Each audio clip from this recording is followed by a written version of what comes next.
പത്തനംതിട്ട ചിറ്റാറിൽ കിണറ്റിൽ വീണ കടുവയെ കൂട്ടിലാക്കി വനംവകുപ്പ്. കിണറ്റിൽ നിന്ന് പുറത്തെടുത്ത കടുവയെ ചിറ്റാറിലേക്ക് മാറ്റി. ഇന്ന് പുലർച്ചെ 5 മണിക്കാണ് കടുവ ചിറ്റാർ വില്ലൂന്നിപ്പാറയിലെ സ്വകാര്യ വ്യക്തിയുടെ കിണറിൽ വീണത്.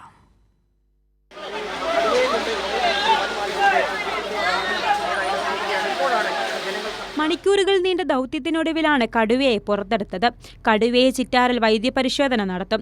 ശേഷം തുടർ നടപടികൾ സ്വീകരിക്കും. ഏറെ ശ്രമകരമായ ദൗത്യമാണ് പൂർത്തിയായതെന്ന് റാന്നി DFO പറഞ്ഞു. അത് രണ്ട് സാഹചര്യമാണ്. അപ്പോൾ അത് രണ്ട് സാഹചര്യത്തിലായതുകൊണ്ട് അത് വിഷയമല്ല. മറ്റേതെന്ന് വെച്ചിട്ടുണ്ടെങ്കിൽ പ്രായമായിട്ടുള്ള ഒരു കടുവയായിരുന്നു. അപ്പോൾ അതിന് ആ രീതിയിലാണ് നമ്മൾ കണക്കാക്കേണ്ടത്.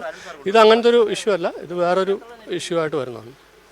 ആരോഗ്യ പരിശോധന നമ്മൾ നടത്തും. ആരോഗ്യ പരിശോധനയ്ക്ക് ശേഷം നമ്മളതിനെ ഫിറ്റാണെങ്കിൽ ചീഫ് വൈൽഡ് വാർഡിൻ്റെ അനുമതിയോടുകൂടി റിലീസ് ചെയ്യും. അതല്ലെങ്കിൽ നമ്മളതിനെ മറ്റ് ചികിത്സയ്ക്കായിട്ട് മാറ്റും. ഒരിക്കലും ഇല്ല, കാരണം ഞാൻ പറഞ്ഞല്ലോ, ഇത് അങ്ങനെ നമ്മൾ സ്ഥിരമായിട്ട് വരുന്നൊരു പ്രതിഭാസമായിട്ട് ഇതിനെ കാണേണ്ടതില്ല. ഇത് ഈ ഒരു ടെറിട്ടറി ഫൈറ്റിൻ്റെ ഭാഗമായിട്ട് അത് ഫ്ലോട്ട് ചെയ്ത് പുറത്ത് വന്നൊരു അനിമലാണ്. കാരണം ആ അനിമലിൻ്റെ ഏജ് കാണുമ്പോൾ നമ്മൾ അങ്ങനെയാണ് അതിനെ കാണുന്നത്. കാരണം അത് യങ് അനിമലാണ്. അപ്പോൾ അതല്ലാതെ ഒരു ഇര പിടിക്കുന്നതിന് വേണ്ടിയിട്ട് പുറത്ത് വരേണ്ട ഒരു ആവശ്യം കാണുന്നില്ല. അതിന് ആരോഗ്യ പ്രശ്നമില്ല, ആരോഗ്യവാനായിട്ടാണ് കാണുന്നത്.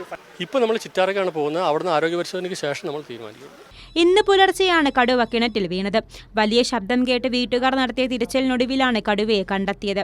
അതിനകത്ത് കിടന്ന് അലയ്ക്കുകയും വട്ടം കറങ്ങുകയും ചെയ്തു. വെള്ളം വെള്ളവിളാന്ന് വെച്ചാൽ അങ്ങനെ അറിഞ്ഞ് 5 മണി ആയപ്പോഴാണ് ഇത് വീണത്. അതുവരെ കുഴപ്പമൊന്നുമില്ലായിരുന്നു.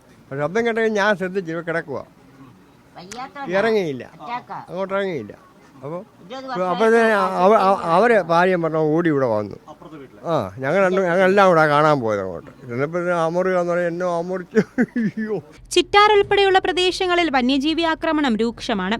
വിഷയത്തിൽ കേന്ദ്ര സർക്കാർ നിയമപരിഷ്കരണം നടത്തി ജനങ്ങളുടെ ജീവനും സ്വത്തിനും സംരക്ഷണം നൽകണമെന്ന ആവശ്യവും ശക്തമാണ്.